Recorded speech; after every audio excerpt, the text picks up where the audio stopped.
The seemingly ferocious Pallas cat cannot outrun a rabbit, and it ranks near the bottom in speed among all felines.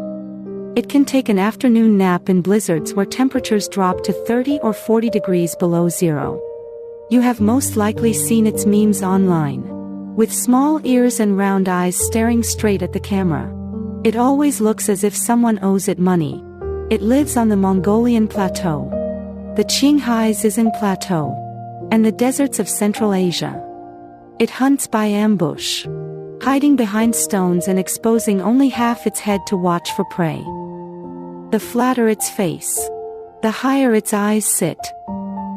When it peeks out, the exposed area is minimal.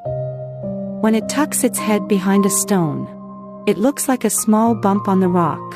The ears follow the same logic. Normal cats have pointed ears standing upright on top of their heads like two antennas. The Pallas cat has round, small ears that sit low on the sides of its head. Its whole head forms a round outline, almost identical to a stone. As for its eyes, the Pallas cat has round pupils. Most small cats have vertical pupils that contract quickly and work well in changing light. But the Pallas cat lives on high plateaus starting at 3,000 to 4,000 meters above sea level. Direct sunlight shines overhead. The contraction range of vertical pupils cannot handle such strong light. Round pupils can shrink much smaller, which suits its needs perfectly.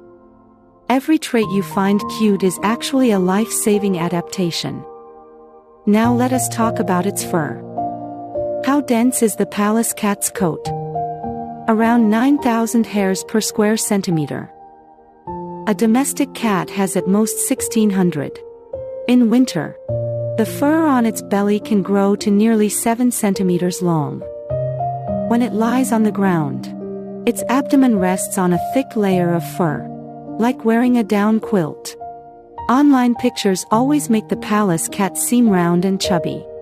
In reality, if you strip away the fur, it is thin and small underneath, with a skeleton similar to an ordinary house cat. Its bulky appearance is almost entirely an illusion created by fur. It looks strong and robust, but it is actually a thin animal wearing a heavy winter coat. Beyond keeping warm and creating a false sense of size, this fur serves another practical purpose. It directly shapes how the Pallas cat hunts.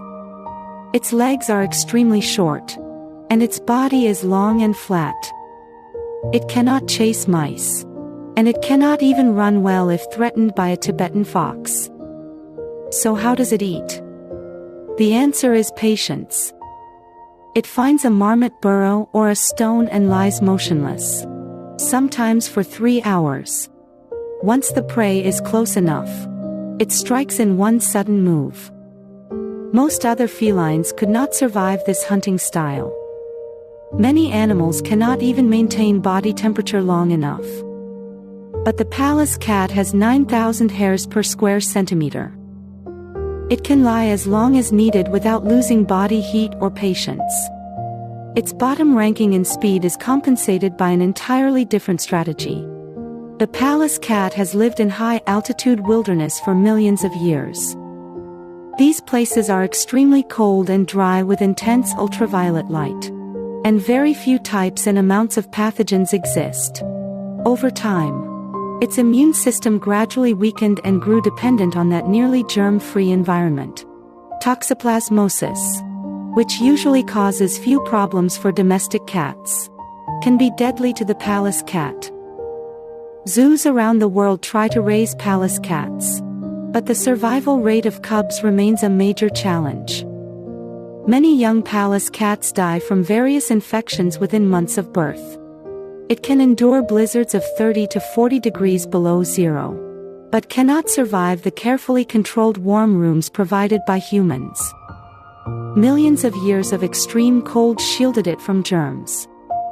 Take away that cold, and it loses its natural defense. The evolutionary line of the Pallas cat split from other felines about 5 to 6 million years ago. The ancestors of domestic cats would not appear for millions more years. It is one of the oldest surviving feline lineages. But old does not mean outdated. Its flat face is for watching prey, low ears for hiding, thick fur for warmth, short legs for crawling, and a weak immune system is the price for living too long in a germ-free highland. It has refined itself into a living machine perfectly adapted only to high plateaus and deserts. But it can only survive there. Remove that wilderness, and the most delicate parts of this machine break first.